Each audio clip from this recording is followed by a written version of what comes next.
Hola queridos amigos, hoy domingo estamos terminando una semana más de la lectura bíblica y la meditación en su palabra.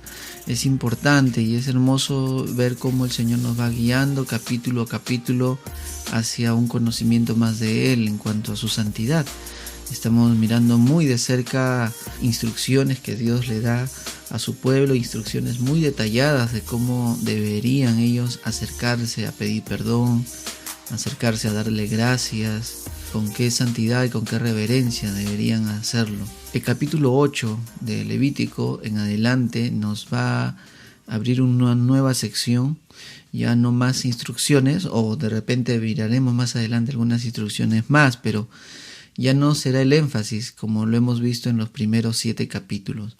Ahora estaremos contemplando todo relacionado al sacerdocio de Aarón, ¿no? A los sacerdotes, su consagración, como es el tema del día de hoy, los sacrificios que ellos tienen que hacer, la irreverencia también de algunos sacerdotes del pueblo de Israel, todo en cuanto al grupo de sacerdotes del pueblo de Israel. Una vez más, siempre recordándote que hay que orar al Señor antes de venir a su palabra y haber leído el capítulo 8 de Levítico. Hoy día entonces miremos de cerca Levítico 8, donde nos presenta en primer lugar la santidad que deberían tener todo sacerdote, toda persona designada para su sacerdocio antes de iniciar sus labores sacerdotales, ¿no? La santidad que era necesaria para ejercer el servicio de ser el sacerdote de Dios.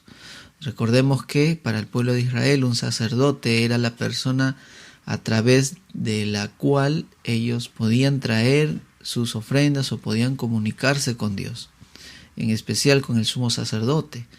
El sumo sacerdote era el intermediario entre Dios y el pueblo de Israel, y esto es importante entenderlo porque Cristo ahora es nuestro intermediario, ya no más línea sacerdotal, ya no más funciones sacerdotales.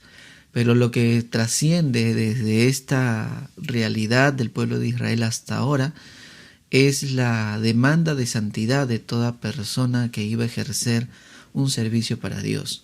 Hoy en día definitivamente también es una demanda así. No se sirve a Dios para acallar o para calmar o para estar tranquilos. No se sirve a Dios para evitar irnos al mundo. Y ni siquiera se sirve a Dios para crecer en santidad, a pesar que el servicio nos bendice tanto que nos permite estar más de cerca y disfrutar más de la cercanía del Señor porque le servimos a Él. No es el propósito del servicio. El sacerdote no servía en el tabernáculo, en la tienda de reunión, para hacerse más santo. Él tenía que ser purificado antes de entrar a este llamamiento solemne de ser su sacerdote. A veces contemplamos en nuestras vidas de fe, en nuestra realidad, anhelos totalmente equivocados. Por ejemplo, hay que tenerlo ocupado en la iglesia para que no se aleje.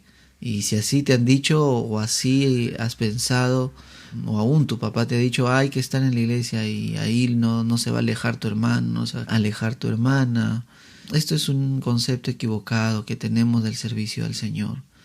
No podemos usar el servicio al Señor como un instrumento para retener a la gente en algo que no está, en algo que no hay dentro de sus vidas, que es la luz del Evangelio.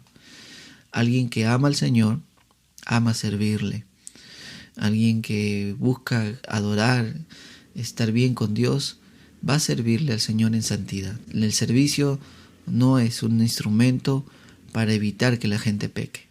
Teniendo esto en claro, los sacerdotes entran a un proceso de expiación de sus pecados, presentan sus ofrendas, hacen toda la dinámica, toda la rutina de presentar una ofrenda por el pecado, porque tenían que comenzar su servicio totalmente santificados, totalmente puros. Qué importante es entonces entender este principio el día de hoy.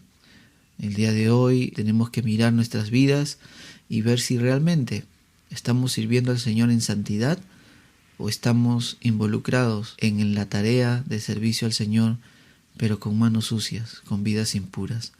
Ya hemos leído que una situación así, el pueblo de Israel era juzgado por Dios a tal punto que eran quitados, desarraigados del pueblo de Dios. Dios nos libre de pretender usar el servicio al Señor como un instrumento para no pecar. El único que evita que pequemos es el poder de su verdad, el poder de su Espíritu Santo. Y esto es posible vivir sin pecado, es posible vivir venciendo el pecado, pero no en el servicio, sino antes del servicio, Vidas íntegras, dice un conocido autor de libros, las vidas íntegras se desarrollan antes de involucrarnos en el servicio, no durante el servicio. Oremos. Señor amado, en este día de servicio a ti, día domingo, venimos, Padre, reconociendo nuestras faltas y pidiéndote que obres en nuestros corazones y haciéndonos entender que servirte a ti es un acto muy solemne, es un llamamiento de mucha reverencia, el cual no podemos mancharlo con nuestras vidas de pecado. Líbranos, Señor, de servirte pensando de que así vamos a ser libres del pecado, pensando que así no pecaremos o nos alejaremos del pecado. Ayúdanos, Señor, a poder escuchar tu voz y ser transformados por tu palabra en primer lugar, y disfrutando de una comunión contigo, disponer nuestras vidas para servirte. En el nombre de Jesús oramos. Amén.